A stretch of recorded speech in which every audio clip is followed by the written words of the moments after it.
Everyone, আসসালামু আলাইকুম। Welcome back to my channel. আমি উর্মি জামান আবারও চলে আসছি আপনাদের সামনে নতুন একটি রেসিপি নিয়ে।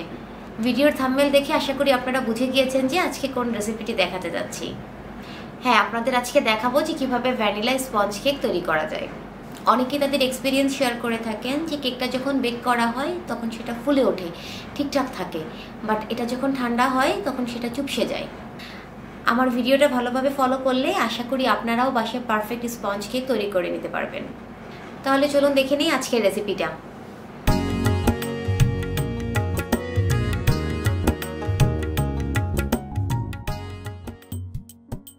ভ্যানিলা স্পঞ্জ কেকের জন্য 4টা ডিম নিয়ে নিচ্ছি।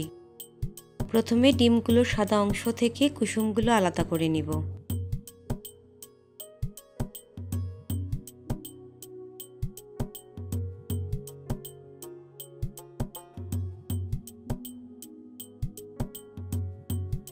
এবার একটি পাত্রে ডিমের সাদা অংশগুলো নিয়ে ইলেকট্রিক বিটারের সাহায্যে ভালো করে বিট করে নিব। মোটামুটি 7-8 মিনিট বিট করতে হবে এবং বিট করার সময় হাফ কাপ চিনি অল্প অল্প করে মিশিয়ে নিব। মিষ্টি বেশি পছন্দ করলে আপনারা আপনাদের প্রয়োজন মতো চিনি অ্যাড করে নিতে পারেন। খেয়াল রাখতে হবে চিনি যেন ভালোভাবে ডিমের সাথে মিশে যায়।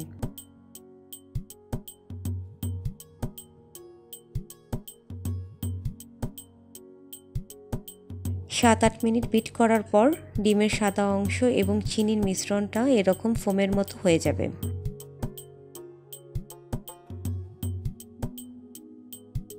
এই পর্যায়ে আলাদা করে রাখা কুসুমগুলো এর মধ্যে দিয়ে দিব এবং বিটারের সাহায্যে ভালো করে মিশিয়ে নিব।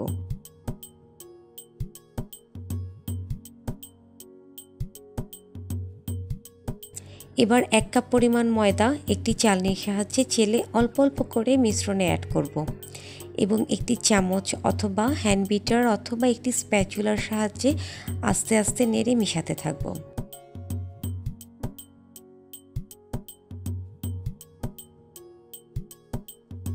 এখানে কিন্তু ইলেকট্রিক বিটার ইউজ করা যাবে না, তাহলে ডিমের সাদা অংশ ও চিনি দিয়ে তৈরি ফোমের ফ্লাফিনেসটা চলে যাবে এবং কেকটা স্পঞ্জি হবে না।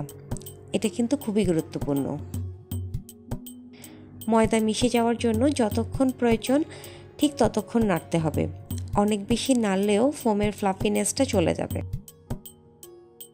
ময়দা মিশানোর সময় এর মধ্যে হাফ চা চামচ বেকিং পাউডার দিয়ে দিতে হবে।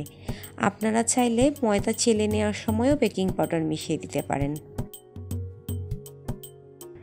এবার অন্য একটি পাত্রে 2 চা চামচ লিকুইড দুধের সাথে 1 চা চামচ ভ্যানিলা এসেন্স ও 2 টেবিল চামচ সয়াবিন তেল দিয়ে মিশিয়ে নিয়ে অল্প অল্প করে কেকের ব্যাটারের সাথে মিশিয়ে নেব।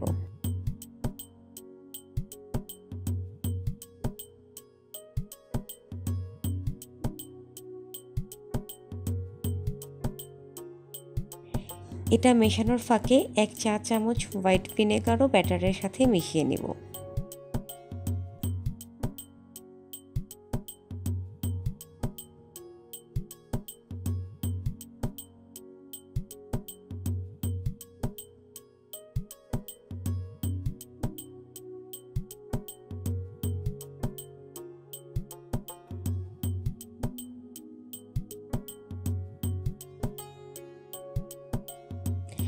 এবার একটি গোলাকার বা চারকোনা প্যানের নিচে এবং ভেতরের চারপাশে তেল ব্রাশ করে নেব এবং প্যানের মাপে কাটা একটি কাগজ প্যানের ভিতর বসিয়ে দেব, যাতে কেক তৈরি হয়ে গেলে সহজেই প্যান থেকে বের করে আনা যায়। এবার প্যানের মধ্যে ব্যাটারটা ঢেলে দিব এবং একটি কাঠি বা চামচের সাহায্যে আস্তে আস্তে নেড়ে দিব, যাতে ভেতরে কোনো বাবলস থাকলে সেটা ভেঙে যায়। খেয়াল রাখবেন প্যানের সর্বোচ্চ 4 ভাগের 3 ভাগ ব্যাটার দিয়ে পূর্ণ করা যাবে এবং কমপক্ষে 1 ভাগ খালি রাখতে হবে কেক ফোলার জন্য।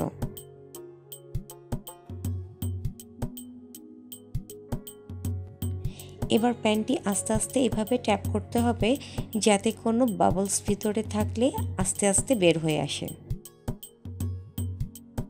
এবার চুলায় একটি বড় পাত্রের ভেতর বালু নিয়ে গরম করে রাখতে হবে এবং তার মধ্যে বালু থেকে একটু উঁচুতে কেকের প্যানটি বসিয়ে দিতে হবে। বড় পাত্রটি ঢেকে দিয়ে মিডিয়াম লো আছে 40 মিনিট রান্না করতে হবে।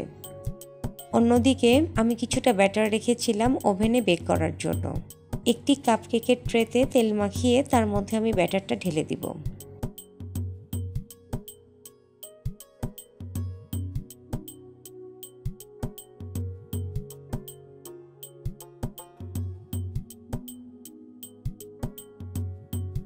প্রিহিটেড ওভেনে 180 ডিগ্রি সেলসিয়াস তাপমাত্রায় 20 থেকে 25 মিনিট কেক বেক করে নেব।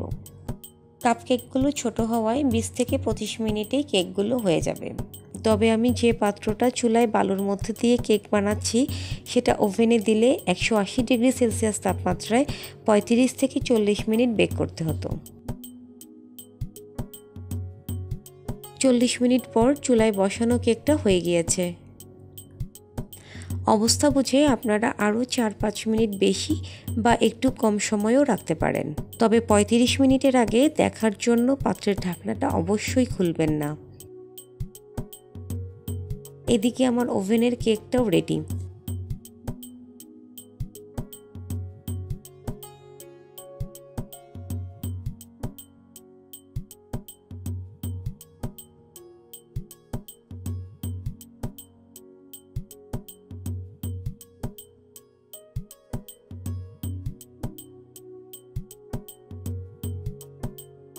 দেখুন কেকটা কিন্তু বেশ সফট হয়েছে।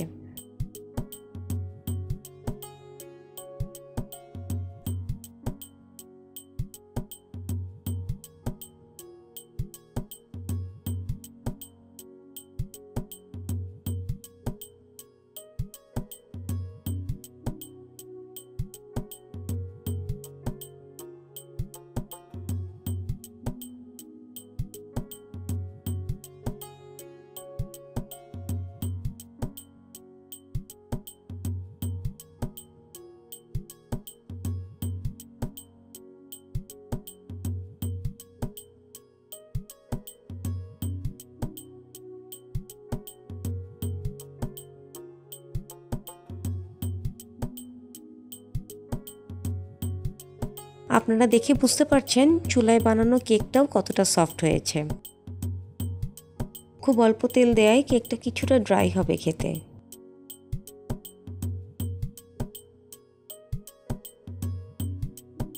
দেখুন খুব সহজেই তৈরি হয়ে গেল ভ্যানিলা স্পঞ্জ কেক।